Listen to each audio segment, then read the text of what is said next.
Good morning dear students. आज हम अपने सिविक्स का चैप्टर 9 स्टार्ट करने जा रहे हैं, which is public facilities. Okay, so before starting the chapter, think about facilities, as the name of our chapter is public facilities. So think about the word facilities. What do you mean by facility?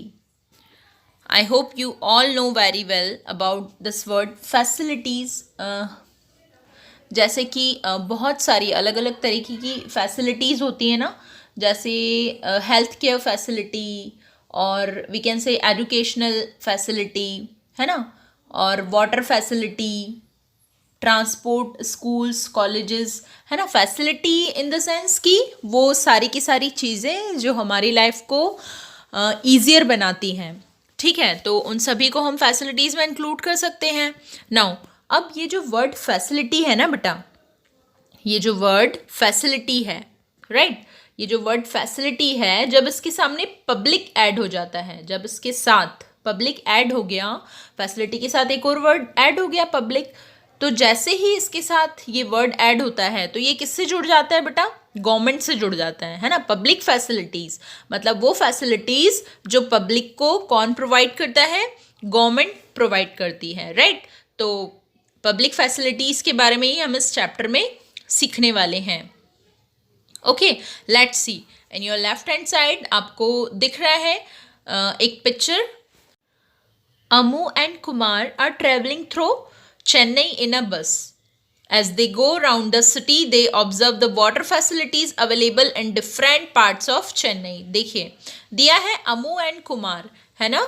Amu and Kumar क्या कर रहे हैं बेटा? एक बस से travelling कर रहे हैं चेन्नई में। उन्होंने वो जैसे ही उन्होंने चेन्नई सिटी के अंदर वो गए तो उन्होंने कुछ ऑब्जर्व किया, है ना, ऑब्जर्वेशन किया।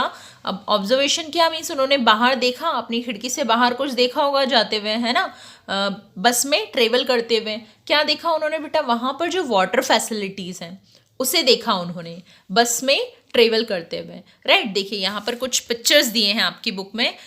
You can see 2 pictures in right hand side of the page. देखिए इस पेज पे 2 पिक्चर्स हैं। नाउ 2 पिक्चर्स नेक्स्ट पेज पे हैं, है ना। तो इन सारे पिक्चर्स के बारे में अगर हम बात करें तो ये जो पिक्चर है ये चेन्नई में जब वो ट्रेवल कर रहे हैं तब उन्होंने ये सारा का सारा सिनेरियो देखा, ठीक है, डिफरेंट सिनेरियो देखा। देखिए फर्स्ट पिक्चर में दिया है राम गोपाल, है ना।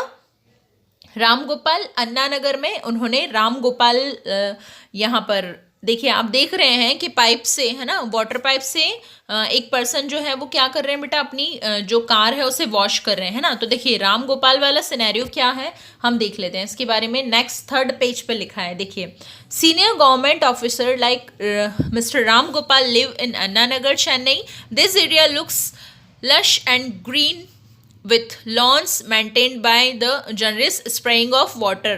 देखिए यहाँ पर जो है, जो राम गोपाल हैं, यहाँ सीनियर ऑफिसर है ना, सीनियर ऑफिसर राम गोपाल के बारे में बात की है इस फर्स्ट वाले पिक्चर में। तो आप देख रहे हैं ना बेटा, जो पिक्चर देख रहे हैं आप, आपको उसी से पता चल रहा है कि यहाँ पर किस तरीके की वाटर फैसिलिटी, क्योंकि वो एक सीनियर ऑफिसर हैं, जिस एरिया में वो रहते हैं वहाँ पे इजीली उन्हें वाटर अवेलेबल हो जाता है।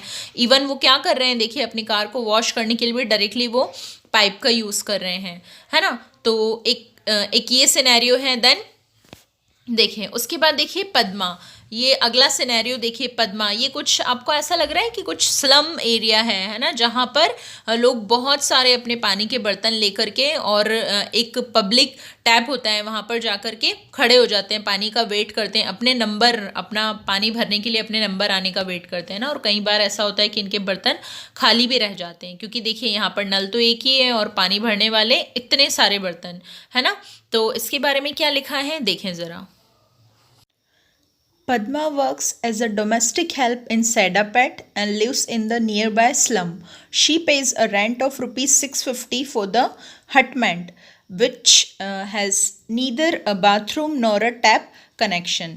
जो पद्मा है उस पिक्चर से रिलेटेड यहाँ पर पैराग्राफ दिया है कि पद्मा एक डोमेस्टिक हेल्प मीन्स घर में वर्क करने वाले जो लोग होते हैं, है ना, घर में जो वर्क करती है ऐसी लेडी, है ना, डोमेस्टिक हेल्प इन सेडापेट, सेडापेट में वो रहती है और घरों में वर्क करती है, right. Live in near by slum, पास के वो एक स्लम में रहती है। अब वो रेंट पे करती है 650 रुपीज़ अपने हटमेंट के लिए। अब देखिए यहाँ पे एक वर्ड यूज़ किया है बेटा, हटमेंट। तो हटमेंट मीन्स एक ऐसा प्लेस या ऐसी जगह या ऐसा घर जो कि टेम्पररी होता है ना। आपने देखा होगा ना, स्लम्स में रहने वाले लोग या फिर झुग्गियों में रहने वाले लोग जो होते हैं उनके घर परमानेंट नहीं होते ना, टेम्परेरी होते हैं। तो ऐसा घर जो टेम्परेरी हो, है ना, उसे हटमेंट कहते हैं।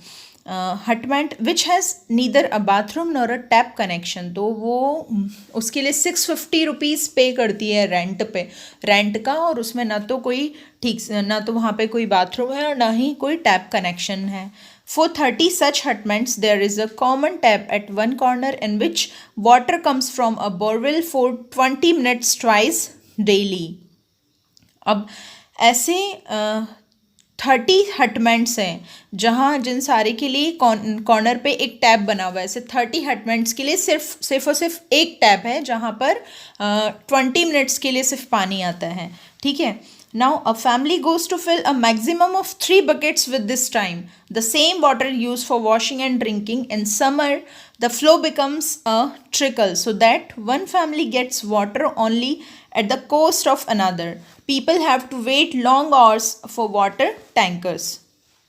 देखिए ये जो आप पिक्चर जो हमने देखी थी उसमें पद्मा है ना, पद्मा एक लेडी है जो कि वर्क करती है, और वो यहाँ लिखा है कि 650 रुपये वो हटमेंट के लिए अपने पे करती है। और वो ऐसी जगह है जहाँ पे बाथरूम भी नहीं है और टैप कनेक्शन नहीं है और एक ही टैप है। ऐसे 30 हटमेंट्स के लिए सिर्फ एक ही टैप है ना, जहाँ सब लोगों को भरना होता है पानी, और बहुत ही मुश्किल से 3 बकेट्स है ना। उस टाइम पे जब वहाँ पर नल आते हैं, सिर्फ 20 मिनट्स के लिए नल आते हैं ना, तो मुश्किल से सब लोग अपनी 3 बकेट्स को फिल कर पाते हैं, है ना। और उन लोगों को बहुत ज़्यादा वेट करना पड़ता है वाटर टैंकर्स के लिए भी। ओके, तो ऐसा सिनेरियो आपने अपने इस पिक्चर में देखा, पद्मा है ना, पद्मा वाले पिक्चर में। और इस पिक्चर का डिस्क्रिप्शन उस 3rd पेज पे दिया हुआ था जो कि हमने अभी पढ़ा, राइट। दोनों जगह वाटर फैसिलिटीज़ का कंपैरिजन आप खुद करके देख सकते हैं कि यहाँ पर किस तरीके की फैसिलिटी है जो गवर्नमेंट ऑफिसर है उसके पास और एक स्लम में जो रहने वाली जो लेडी है उसके पास, है ना। Now let's see the 3rd picture which is of Shiva's house, है ना। शिवा के घर की एक पिक्चर आपको यहाँ पर दिखाई दे रही है। देखिए यहाँ पानी से रिलेटेड कौन सी चीज़ें आपको दिख रही हैं, कुछ देख पा रहे हैं आप। देखिए 2 वाटर बॉटल्स है ना, एक तो आपकी राइट हैंड साइड पे है और एक लेफ्ट हैंड साइड पे है ना। तो पीने के पानी की शायद आई थिंक ये हो सकती है ना, जिसको बहुत ही बचा करके उसने रखा हुआ है। अब शिवा के बारे में क्या लिखा है देखिए हमारे पैराग्राफ में। Shiva lives on rent on the first floor of a house in Madipakkam and gets water once in 4 days, है ना। 4 days में एक बार उसे वाटर मिलता है। Shortage of water is one major reason why Shiva can't bring his family to Chennai for drinking. Shiva buys bottled water, है ना। उसको जो पानी की जो कमी है उसकी वजह से वो अपनी फैमिली को भी चेन्नई नहीं ला सकता है। यही रीज़न है कि वो अपनी फैमिली को चेन्नई नहीं ला सकता है, क्योंकि यहाँ पर पानी की बहुत ज़्यादा शॉर्टेज है ना। और पीने के लिए वो देखिए यहाँ पर 2 बॉटल्स दिख रही ना आपको, वाटर बॉटल, तो वो पीने के लिए बॉटल्ड वाटर का यूज़ करता है, ऐसी बॉटल्स का यूज़ करता है जो आप देख पा रहे हैं उसके घर में। Now let's see the next picture which is of Subramaniam, ठीक है। सुब्रमण्यम यहाँ लिखा है इस पिक्चर में, और इस पिक्चर के बारे में क्या लिखा है देखते हैं। हम अपने पैराग्राफ पे चलते हैं। Like most areas of the city, Subramaniam's apartment in Mylapore suffers from water shortage. भाई इस सिटी के मोस्ट एरियाज, है ना, मोस्ट ऑफ एरियाज क्या कर रहे हैं, वाटर के कारण सफ़र कर रहे हैं ना। This area gets municipal water once in 2 days। इस एरिया में क्या होता है कि म्यूनिसिपल वाटर सप्लाई होता है 2 दिन में एक बार, है ना। 2 दिन में एक बार वाटर सप्लाई होता है। A private borewell meets some of the residents water needs.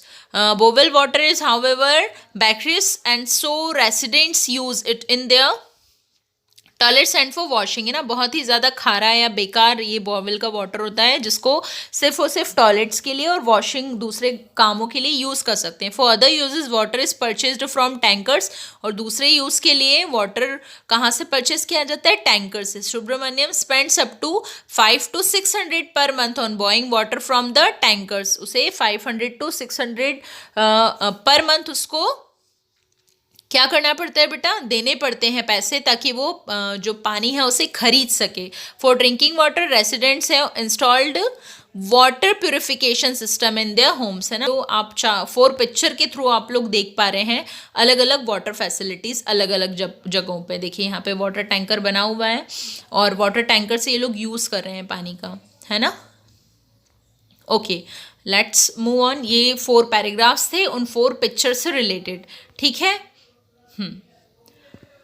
Now next, water as part of the fundamental right to life, है ना. वाटर कैसे फंडामेंटल राइट है ना, हमारी लाइफ में कैसे फंडामेंटल राइट की तरह का पार्ट है वाटर.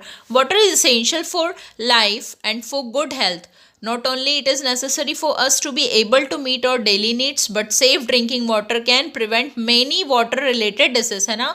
देखिए वाटर क्या है, बहुत ही ज़्यादा ज़रूरी है हमारी लाइफ के लिए और हमारी गुड हेल्थ के लिए. सिर्फ ये हमारी हेल्थ के लिए ज़रूरी ही नहीं है, बल्कि हमारे ये जो सेफ ड्रिंकिंग वाटर है, सेफ वाटर मतलब वाटर सेफ मतलब साफ़ सुथरा जो पानी है वो हमें कई बीमारियों से भी बचाता है ना. अब यहाँ देखिए कई जो है डिसीज़ उनका नेम लिखा हुआ है यहाँ पर कि इंडिया में ऐसी बहुत सारी डिसीज़ हैं जिनकी वजह से डेथ हो जाती है लोगों की, है ना. जो गंदे पानी की वजह से जो बीमारियाँ होती हैं, है ना. Over 1600 Indian, most of them children below the age of 5 years, है ना. 1600 से भी ज़्यादा लोग, है ना, इन लोगों 1600 से भी ज़्यादा लोगों की डेथ होती है, और 5 years से कम एज वाले जो बच्चे हैं वो इससे ज़्यादा उन लोगों के लिए ये ज़्यादा हार्मफुल होता है, ठीक है. Now reportedly die every day 1600 Indians. देखिए एवरी डे 1600 इंडियंस गंदे पानी की वजह से क्या होती है, इन लोगों की डेथ हो जाती है ना. लोगों की डेथ होती है because of water related diseases. This deaths can be prevented if people have access to safe drinking water. अगर लोगों तक सेफ ड्रिंकिंग वाटर पहुँचे, है ना, साफ़ सुथरा पानी पहुँचे, तो हम इतनी डेथ्स को रोक सकते हैं. Now the constitution of India recognise the right to water as being a part of the right to life under article 21, है ना. राइट अंडर लाइफ में एक पार्ट कॉन्स्टिट्यूशन ने इसे बनाया है, किसे, राइट टू वाटर को भी. कौन से आर्टिकल में, आर्टिकल 21 में. This means that it is the right of every person which whether rich or poor to have sufficient amounts of water to fulfill his or her daily needs at a price that he can afford. देखिए एक price ये जो article है इसमें क्या बताया गया है कि हर पर्सन को ये राइट है, भले ही वो रिच हो या पुअर हो, हर तरीके का पर्सन उसे पानी, एक सेफ पानी, है ना, सेफ पानी उसे मिले, ऐसा उसे राइट है, ऐसा उसे अधिकार है ना. और किस प्राइस पे मिले बेटा, इस प्राइस पे मिले जिस पर वो उसे अफोर्ड कर सके, ठीक है, जिस पर वो उसे अफोर्ड कर सके. मतलब बहुत ज़्यादा प्राइस नहीं होना चाहिए, हर पर्सन, एक पुअर पर्सन भी उसे खरीद सके या उसे मिल सके, पानी उसे मिल सके एक ठीक प्राइस पे, ठीक है. In other words there should be universal access to water, है ना. और दूसरे शब्दों में ऐसे कह सकते हैं कि सभी को जो पानी है वो बराबर मिलना चाहिए, एक सेफ पानी मिलना चाहिए, है ना.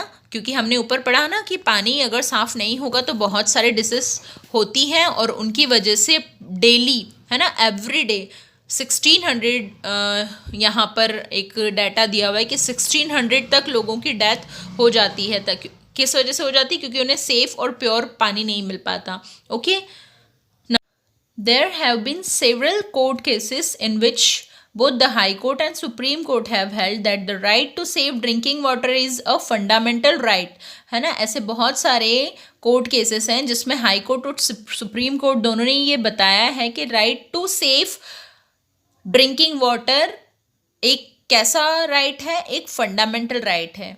Okay, in 2007, the Andhra Pradesh High Court restated this while hearing a case based on a letter written by a villager of Mehboob district on the contaminant of drinking water, है ना। इस चीज़ को कब दोहराया गया? 2007 में एक केस के दौरान। अब वो केस क्या है? महबूब नगर डिस्ट्रिक्ट यहाँ पर दी हुई है ना। वहाँ क्या था वो, देखिए, The villager's complaint was a textile company was discharging poisonous chemicals into a stream near his village, contaminating groundwater, which was source for irrigation and drinking water. The judge directed the Mehboob Nagar district collector to supply 25 liter of water to each person in the village. देखिए इसमें क्या हुआ कि कुछ villagers ने complain की कि एक टेक्सटाइल मीन्स एक कपड़ा बनाने वाली जो फैक्ट्री है वो क्या करती है, वहाँ उनके गांव में जो स्ट्रीम है,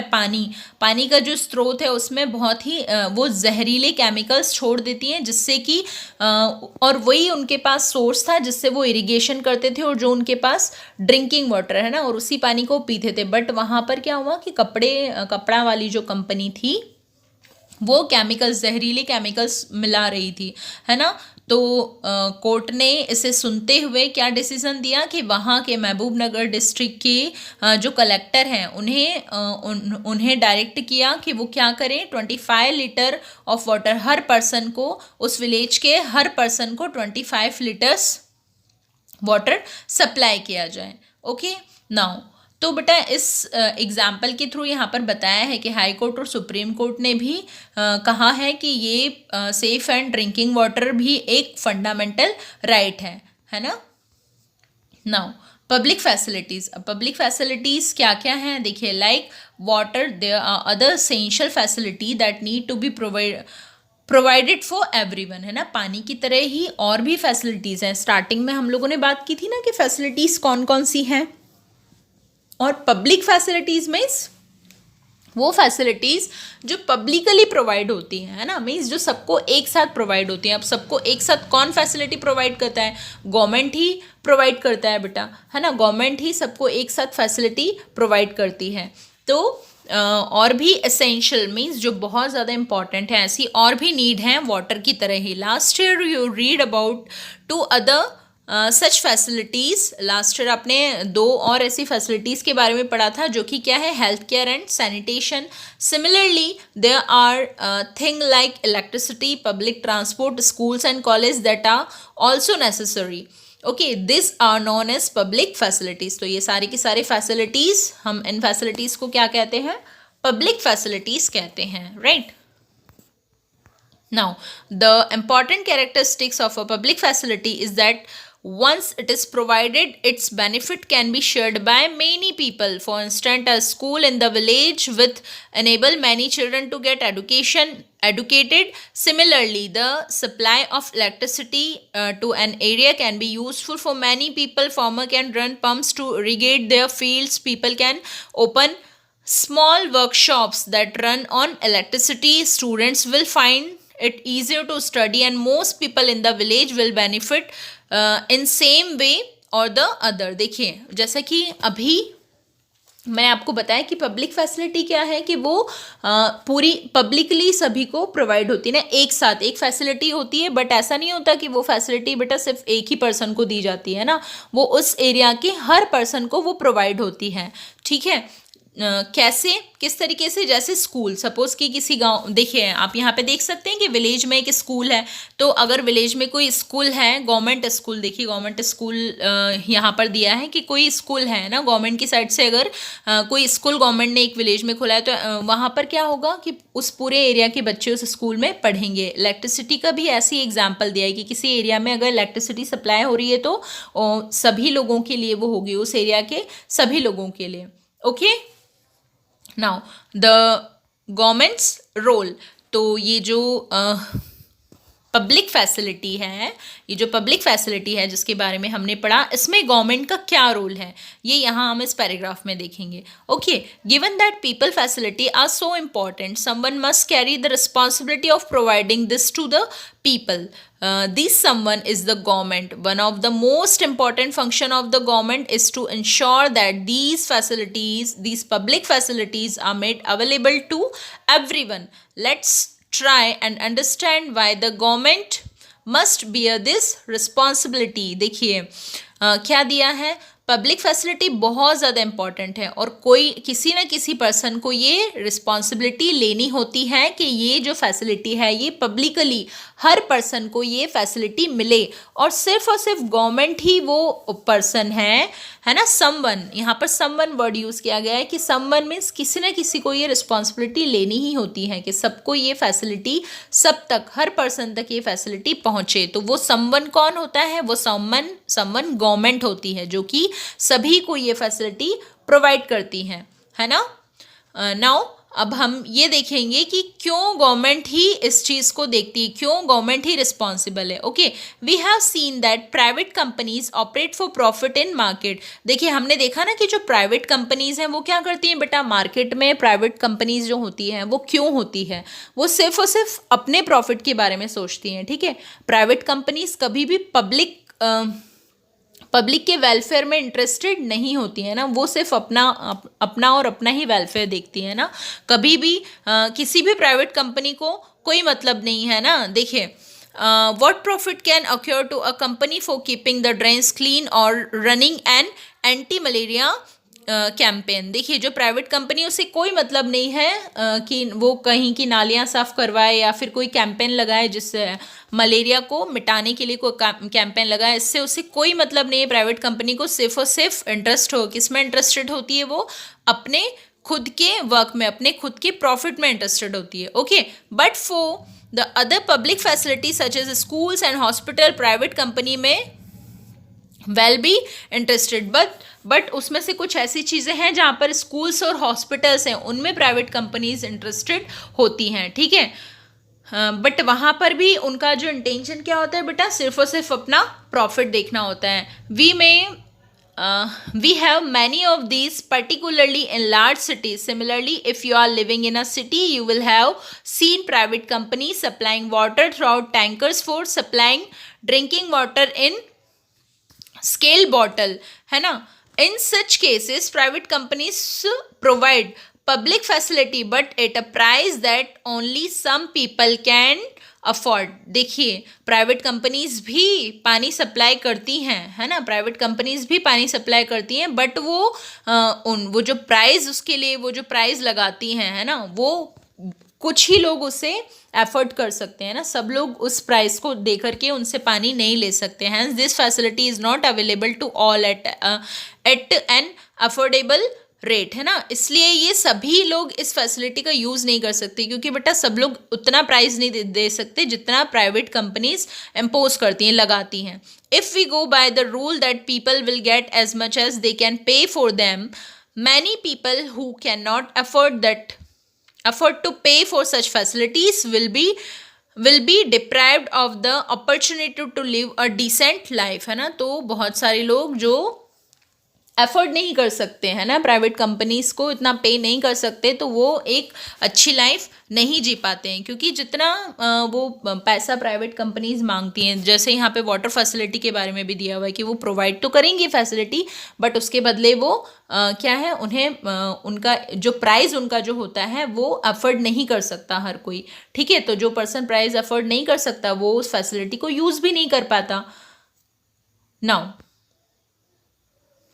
clearly this is not a desirable option, है ना. तो ये हम देख पा रहे हैं कि भाई ये एक अच्छा ऑप्शन नहीं है, क्योंकि जो लोग एफर्ट नहीं कर सकते, है ना, जो पर्सन गरीब है या जिसके पास उतने पैसे नहीं हैं, वो उतने पैसे नहीं दे सकता, तो क्या वो फिर एक अच्छी लाइफ जी नहीं सकता, इसका मतलब तो ये है ना. बट देखिए फिर यहाँ पर क्या होता है, public facilities relate to people's basic needs, है ना. जो पब्लिक फैसिलिटीज़ होती हैं वो पब्लिक फैसिलिटी किससे रिलेटेड होती है बेटा, लोगों की बेसिक नीड्स से, है ना, उनकी बेसिक नीड को पूरा करती हैं.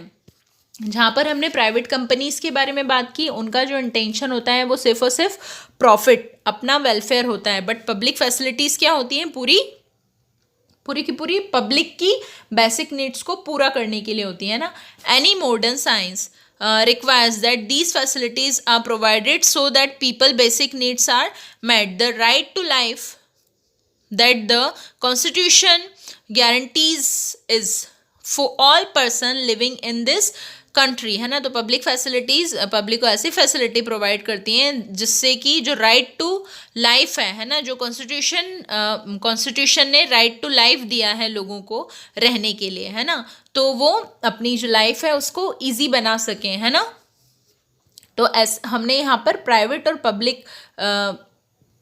पब्लिक फैसिलिटीज़ और प्राइवेट फैसिलिटीज़ की बात की कि कैसे पब्लिक फैसिलिटीज़ हैं और कैसे प्राइवेट फैसिलिटीज़ सिर्फ और सिर्फ किस लिए होती हैं, अपने प्रॉफिट के लिए। और पब्लिक फैसिलिटीज़ किस लिए होती हैं, पब्लिकली लोगों का अच्छा हो सके और लोग क्या कर सके बेटा, एक अफोर्डेबल प्राइस में अपनी जो है लाइफ को चला सकें, है ना, उन्हें आसानी से सारी की सारी फैसिलिटी मिल जाए। The responsibility to provide public facilities therefore must be that of the government. तो यही एक रीज़न है कि पब्लिक फैसिलिटीज़ प्रोवाइड करने की सबसे बड़ी रिस्पॉन्सिबिलिटी किसकी है, गवर्नमेंट की होती है, ठीक है, क्योंकि प्राइवेट सेक्टर क्या करते हैं ये हम देख चुके हैं।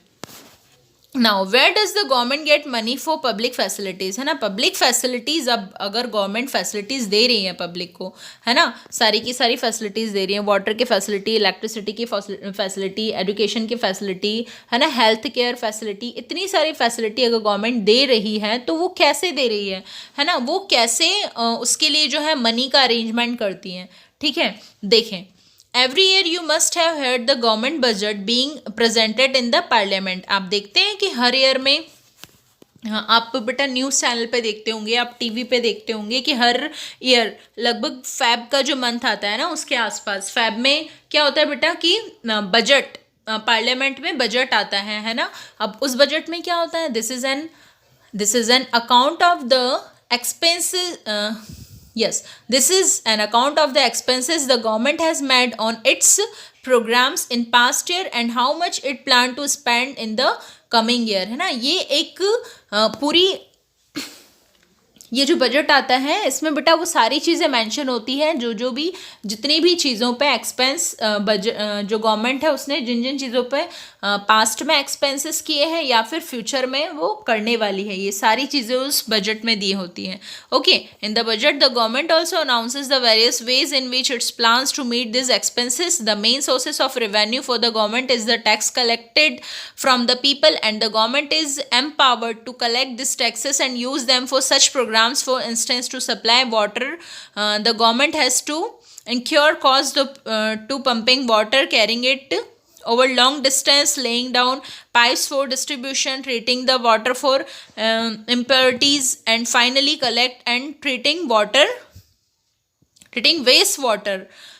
It meets these expenses partly from the various taxes that it collects and partly from charging a price for water. This price is set so that most people can afford a certain minimum amount of water for daily use. देखिए, अब ये जो budget announce करती है ना, ये जो budget यहाँ पर कहाँ आता है, पार्लियामेंट में आता है। इसमें और भी कई चीज़ें लिखी होती है, उसमें ये भी लिखा होता है कि कैसे जो गवर्नमेंट है वो इन एक्सपेंसेस को कैसे बियर करती है ना, कैसे वो टैक्स लगा करके, टैक्स कलेक्ट करके, लोगों से टैक्स कलेक्ट करके और वही लोगों के वेलफेयर में उसी टैक्स कलेक्टेड टैक्स का यूज़ किस में करती है, लोगों के वेलफेयर में ही करती है। मीन्स लोगों से पैसे लेकर के और उसी पैसे को लोगों में ही लगाती है गवर्नमेंट, ठीक है। यहाँ पर दिया है कि कैसे वाटर फैसिलिटीज़, है ना, और सारी फैसिलिटीज़ गवर्नमेंट कैसे प्रोवाइड करती हैं, टैक्स कलेक्ट, ओवरऑल यही दिया है कि घूम फिर के जो पीपल हैं उन्हीं का पैसा उन्हीं के वेलफेयर के लिए गवर्नमेंट लगा देती है, राइट। तो ऐसे कलेक्टेड जो टैक्स होता है गवर्नमेंट का, उसका वो यूज़ करती है गवर्नमेंट, किस लिए यूज़ करती है, फैसिलिटीज़ प्रोवाइड करने के लिए, राइट, पब्लिक फैसिलिटी को प्रोवाइड करने के लिए। नाउ अब देखिए यहाँ पर क्या है, central government spends money on rupee goes to, यहाँ पर देखिए अलग अलग एरिया है ना, अलग अलग चीज़ें दी है कि यहाँ कितना कितना परसेंट जो है सेंट्रल गवर्नमेंट इन्वेस्ट करती है अलग अलग चीज़ों पे। ठीक है बेटा, ये एक पाई ग्राफ है, हम इसे एक पाई ग्राफ या पाई चार्ट कहते हैं। पाई चार्ट के थ्रू परसेंटेज दिया हुआ है, इसे आप पढ़ के देख सकते हैं कि कैसे अलग अलग एरियाज में गवर्नमेंट इन्वेस्ट करती है। ठीक है, जैसे कि डिफेंस पे या सब्सिडीज़ पे, इकोनॉमिक सर्विसेज पे, नाउ सोशल सर्विसेज पे कितना इन्वेस्ट करती है, पुलिस और अदर्स पे, है ना। तो ये सारी चीज़ें यहाँ पे परसेंट वाइज दी हुई हैं, है ना बेटा, अलग अलग कलर में, ताकि आप इसे आसानी से डिफ्रेंशिएट कर सकें। Right, now in the right side of your page देखिए, अभी फिर से इन दोनों का कन्वर्सेशन दिया है। As Amu and Kumar ride around Chennai, है ना, वो राइड कर रहे हैं बस के थ्रू, है ना। तो देखिए क्या हुआ, अमू क्या बोलती है, did you notice that the roads in Cedapit were so bumpy and without street lights. I wondered what the place is like at night, है ना। तो देखिए अमू क्या कहती है कि क्या तुमने नोटिस किया है कि ये जो सैडापीट है यहाँ के, ये एक प्लेस का नाम है बेटा ना, सैडापीट। यहाँ के जो रोड हैं वो कितने ऊबड़ खाबड़ ऊंचे नीचे से हैं और स्ट्रीट लाइट भी नहीं है यहाँ पे। तो वो अमू कहती है कि क्या तुमने सोचा कि रात में यहाँ पर क्या हाल होता होगा, क्योंकि लाइट तो है ही नहीं, तो कितना अंधेरा हो जाता होगा, कितना मुश्किल होती होगी लाइफ, है ना। तो कुमार क्या कहता है, what better can you expect in a slum. Kumar कहता है कि एक स्लम में, एक स्लम वाला जो एरिया, स्लम में से एक झुग्गी वाला जो एरिया है, वहाँ तुम और क्या, इससे ज़्यादा क्या तुम उम्मीद कर सकती हो। तो अमू ने क्या कहा, देखिए जब अमू कहती है कि देखो यहाँ के जो रोड हैं ये कितने ऊंचे नीचे से हैं, यहाँ पे स्ट्रीट लाइट भी नहीं है, तो कुमार रिप्लाई देता है कि तुम एक स्लम वाले एरिया में और क्या उम्मीद कर सकती हो। उसके कहने का मतलब है कि ये तो एक स्लम और झुग्गी वाला एरिया है, तो यहाँ तो इससे ज़्यादा बेटर और कोई फैसिलिटी नहीं हो सकती है ना। तो अमू ने क्या कहा कि why should slums be like that, shouldn't they have public facilities. Amu कहती है कि क्यों भाई स्लम ऐसी क्यों है, क्या इनके पास, क्या इन स्लम्स के पास पब्लिक फैसिलिटीज़ नहीं है। जो पब्लिक फैसिलिटीज़ की हमने बात की ना बेटा, तो अमू के दिमाग में ये क्वेश्चन आया चलते चलते, वो लोग एक स्लम्स के पास से जा रहे थे, तो अमू के माइंड में एक क्वेश्चन आया कि क्या यहाँ पर इन लोगों के पास पब्लिक फैसिलिटी नहीं है, जो ये ऐसे रोड ऊंचे नीचे से बने हुए हैं, लाइट्स नहीं है रोड पे, है ना। तो कुमार कहता है, I think public facilities are for all those who live in proper houses in colonies, they are the people who pay taxes. तो कुमार क्या कहता है कि मुझे ऐसा लगता है कि पब्लिक फैसिलिटीज सिर्फ उन्हीं लोगों के लिए है जो प्रॉपर हाउसेस में रहते हैं, वैसे हाउस जो कॉलोनीज में बने होते हैं, और वो लोग जो कि टैक्स पे करते हैं सिर्फ उन्हीं के लिए पब्लिक फैसिलिटी होती हैं। जो लोग टैक्स पे करते हैं पब्लिक फैसिलिटी उनके लिए नहीं होती, ऐसा कुमार का कहना है ना, कुमार कह रहा है। फिर अमू कहती है, why do you say that, तुम ऐसा क्यों कह रहे हो भाई, slums dwellers are also citizens and they have rights too। वो कहती हैं, वो ऐसा कह रही है अमू कि तुम ऐसा क्यों कह रहे हो झुग्गी वाले लोगों के लिए, झुग्गी में जो लोग रहते हैं वो भी तो आखिर सिटीजन्स हैं, वो भी हमारा जो देश है उसके सिटीजन है, और उन्हें भी राइट है कि ये जो है बेसिक फैसिलिटीज़ और पब्लिक फैसिलिटीज़ उन्हें भी मिले। तो कुमार कहता है, अरे the government will go bankrupt this way, ऐसे तो जो है गवर्नमेंट क्या हो जाएगी बेटा, दिवालिया हो जाएगी, है ना। मतलब उसका कहना ये है कि पब्लिक फैसिलिटी सिर्फ उन्हीं को मिलती है जो लोग टैक्स पे करते हैं, और अगर गवर्नमेंट स्लम में रहने वाले लोगों को भी फैसिलिटी देने लगी तो ऐसे तो गवर्नमेंट के पास कुछ भी नहीं बचेगा ना, सब कुछ ख़त्म हो जाएगा। जो टैक्स जो कलेक्ट करती है, पैसा ही नहीं होगा, फंड ही नहीं होगा गवर्नमेंट के पास, तो वो कैसे फैसिलिटी प्रोवाइड करेगी स्लम्स में। तो अमू कहती है, well it has to find a way. Can you imagine what it would be like to live in a slum without proper roads, water, electricity? Amu कहती है कि अरे इसका कोई रास्ता निकालना चाहिए, क्या तुम इमेजिन कर सकते हो कि एक स्लम में बिना प्रॉपर रोड के, बिना पानी के, बिना इलेक्ट्रिसिटी के कैसे रहा जा सकता है। ओके, नाउ अमू और कॉन्स्टिट्यूशन रिकॉग्नाइजेस, हमारा जो कॉन्स्टिट्यूशन है वो recognises many of the people facilities as being a part of the right to life. The government must see that these rights are protected so that everyone can lead a decent life, है ना। अमू क्या कहती है कि जो हमारा जो government है, हमारा जो कॉन्स्टिट्यूशन है वो बताता है पब्लिक फैसिलिटीज़ जो है एक public facilities being a part of the right to life, है ना। राइट टू लाइफ का एक पार्ट है पब्लिक फैसिलिटीज़, और गवर्नमेंट को क्या करना चाहिए, ये देखना चाहिए कि ये जो सारे के सारे राइट्स हैं ये सभी को इक्वली मिले और everyone can lead a decent life. और हर पर्सन, भले ही वो स्लम में रहने वाला हो, भले ही वो पुअर हो या फिर वो रिच हो, कॉलोनी में रहने वाला हो, हर पर्सन को एक डिसेंट लाइफ जीने का अधिकार है, ठीक है। तो उसका कहना ये था कि हर पर्सन को ये पब्लिक फैसिलिटी इक्वली मिलनी चाहिए।